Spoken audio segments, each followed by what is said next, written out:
조갑제 TV 시청자 여러분 안녕하십니까. 2025년 9월 29일 정오입니다. 국가정보자원관리원이란 이름이 이제 유명해졌습니다. 화재 사고가 나기 전에는 이런 기관이 있었느냐고 생각했을 것입니다. 국가정보자원관리원에 정부의 전산 시스템이 집중적으로 모여가지고 관리되고 있었다는 것을 이제 처음 알게 되었고, 이게 아주 작은 실수로 마비되면은 국가의 작동이 멈출 수도 있다는 아주 끔찍한 점을 알게 되었습니다. 알게 되었으니까 이제 대책이 나올 것이라고 생각을 합니다. 이런 문제가 나오면은 여야는 일단 서로 남 탓하는 것으로 시종하는데, 이 분야의 전문가인 이준석 개혁신당 대표가 연일 페이스북에 대안 그리고 해법을 올리고 있습니다. 이쪽 분야는 워낙 그 용어도 어렵고 전문적이라서 보통 사람들이 이해를 할 수가 없습니다. 이해를 할 수 없으면은 보통 사람들의 감시망에서 관심 영역에서 벗어나고, 그러면은 거기서 무리가 생기고 하는 수가 있습니다. 이번에 이 문제가 공개되었으니까 이제 본격적으로 대책이 나올 것이라고 생각을 합니다. 이준석 페이스북에 올라오는 글은 아마 이분이 최대한 쉽게 설명했을 것입니다. 그러나 읽고 있으면은 아주 생소한 용어가 많이 나와요. 그래도 이준석 개혁신당 의원만이 거의 유일하게 대안을 내고 있다는 점에서 이 귀중한 글이라고 생각됩니다. 오늘 글은 이렇게 시작이 됩니다. 나무를 심기 가장 좋은 때는 20년 전이었다. 두 번째로 좋은 때는 지금이다. 국가정보자원관리원 화재로 며칠째 정부 전산 시스템이 마비된 지금 우리는 더 이상 미룰 수 없는 선택에 직면했습니다. 저는 오늘 이재명 대통령께 직접 제안드립니다. 13조 원의 현금을 살포하는 포퓰리즘 정책 대신에 그 돈으로 대한민국의 디지털 인프라를 완전히 새로 구축하십시오. 현금은 쓰고 나면 사라지지만 제대로 된 디지털 인프라는 영구적 자산이 됩니다. 이번 사태의 본질을 직시해야 합니다. 대구와 광주에 분원이 있었지만 작동하지 않았습니다. 애초에 지리적 이중화를 위해 설계되지 않았기 때문입니다. 애초에 고가용성을 염두에 두지 않고 설계된 시스템은 솔직히 말씀드리면 다시 만드는 수준까지 가야 할지도 모릅니다. 평소 주 4.5일 근무 같은 장밋빛 미래를 그리시던 대통령께서 이제 와서 공무원들에게 밤샘 복구를 지시하시는 모습이 아이러니합니다. 하지만 이것은 사람의 문제가 아닙니다. 구조적으로 잘못 설계된 시스템은 아무리 노력해도 한계가 있습니다. 이것은 근본적인 리팩토링이 필요한 문제이고, 여기에는 충분한 예산과 시간이 필요합니다. 더 심각한 문제가 있습니다. 원래 소프트웨어를 개발하는 것만큼 어려운 것이 배포하고 관리하는 것입니다. 17,060개의 정부 시스템 중 개발 시점이 오래된 시스템들은 단기간에 재설치와 복구가 사실상 불가능할 것입니다. 정부는 이 사실을 국민께 매우 솔직하게 알려야 합니다. 일부 시스템은 개발자도 떠났고 문서화도 제대로 되어 있지 않으며 심지어 소스 코드조차 제대로 관리되지 않은 경우도 있습니다. 이런 레거시 시스템들은 복구에 어쩌면 수개월이 걸릴 수도 있습니다. 국민께 거짓 희망을 주기보다는 현실을 있는 그대로 알리고 근본적인 해결책을 찾아야 합니다. 불이 꺼지고 시스템이 복구된다고 해서 위협이 사라지는 게 아닙니다. 이 구조적 결함을 완전히 치유할 때까지 위험은 계속 존재합니다.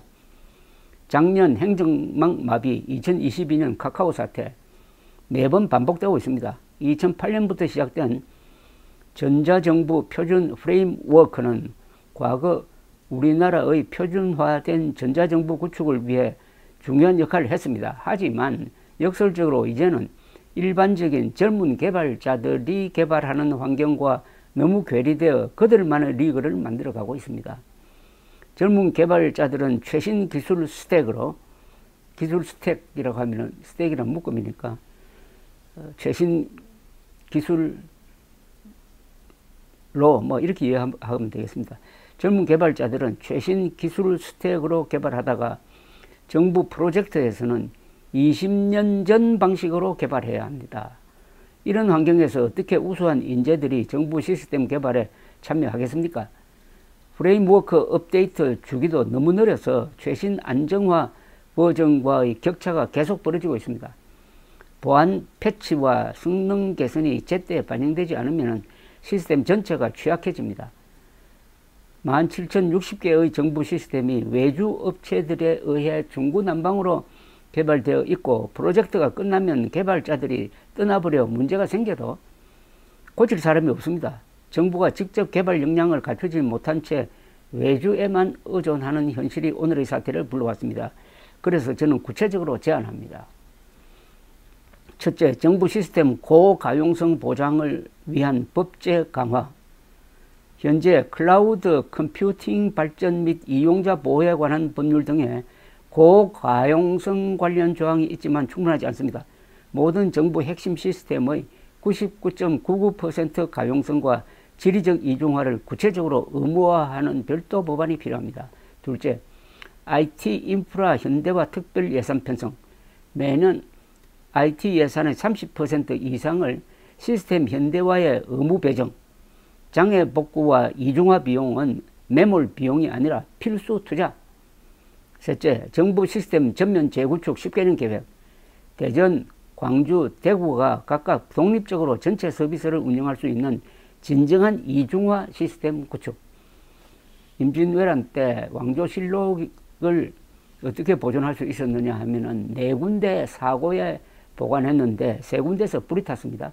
그러나 전주 사고에 있는 왕조실록만은 백성들이 그것을 저 내장산 암자로 옮기고 거기서 다시 태백산으로 옮겨서 보존했던 것입니다. 그때도 4군데 같은 왕조실록을 4군데 동시에 보관했기에 그 중에 하나를 건질 수 있었다는 겁니다. 넷째, 전자정부 표준 프레임워크 전면 현대화. 젊은 개발자들이 실제로 사용하는 최신 기술 환경과의 괴리를 줄이고 다양한 언어와 기술 스택을 유연하게 도입할 수 있도록 개방. 다섯째, 정부 직접 개발 역량 확보. 디지털 인재 특별 채용으로 핵심 시스템은 정부가 직접 개발 운영. 대통령께서는 이 문제의 근본적 해결을 위해 직접 나서 주시기 바랍니다. 이번 사태는 단순한 사고가 아니라 우리나라 디지털 인프라가 얼마나 취약한지를 보여준 경고입니다. 국민이 365일 24시간 안정적으로 행정 서비스를 받을 수 있도록 하는 것. 이것이야말로 진정한 민생이고 국가의 기본 책무입니다. 현금을 뿌리는 단기적 인기 정책보다 미래 세대를 위한 디지털 인프라 투자가 진정한 국가의 역할입니다. 개혁신당은 이런 건설적인 정책에는 여야를 떠나 적극 협력할 준비가 되어 있습니다. 나무를 심기 가장 좋은 때는 20년 전이었지만 두 번째로 좋은 때는 바로 지금입니다. 이 글을 읽어보니까 저도 이 방면에 대해서 잘 알지를 못하는데 좀 알게 되었습니다. 여기 마지막 이 제안은 이재명 대통령이 한번 검토할 필요가 있습니다. 개혁신당은 이런 건설적인 정책에는 여야를 떠나 적극 협력할 준비가 되었습니다. 이재명 대통령과 민주당이 차라리 이런 문제, 이런 전산 시스템 백업의 문제에 대해서 차라리 이준석 개혁신당 대표에게 정권을 맡겨가지고 대안을 내도록 하는 게 어떨까요? 이게 진짜 대통합 아닙니까? 지금 정치권에서 이 분야에 대해서 이준석 의원처럼 제대로 고민을 하고 있고 제대로 대안을 낼 수 있고 또 그것을 집행할 수 있는 리더십을 가진 사람이 저는 없다고 보입니다. 이재명 대통령이 이준석 개혁신당 의원에 대해서 어떤 감정을 가지고 있는지는 모르겠지만은 이것은 감정의 문제가 아니고 큰 정치, 국가 이익, 특히 국가의 정보를 어떻게 관리하느냐 하는 중차대한 문제에 대해서는 외부 라이벌의 도움도 청하는 게 맞지 않을까요? 링컨 대통령의 리더십을 팀 오브 라이벌즈란 말로 표현하는 사람들이 있습니다. 링컨은 자신의 정적들을 모아가지고 내각을 구성을 했는데 이게 남북전쟁 때 훌륭한 지도력을 발휘했던 적도 있습니다. 감사합니다.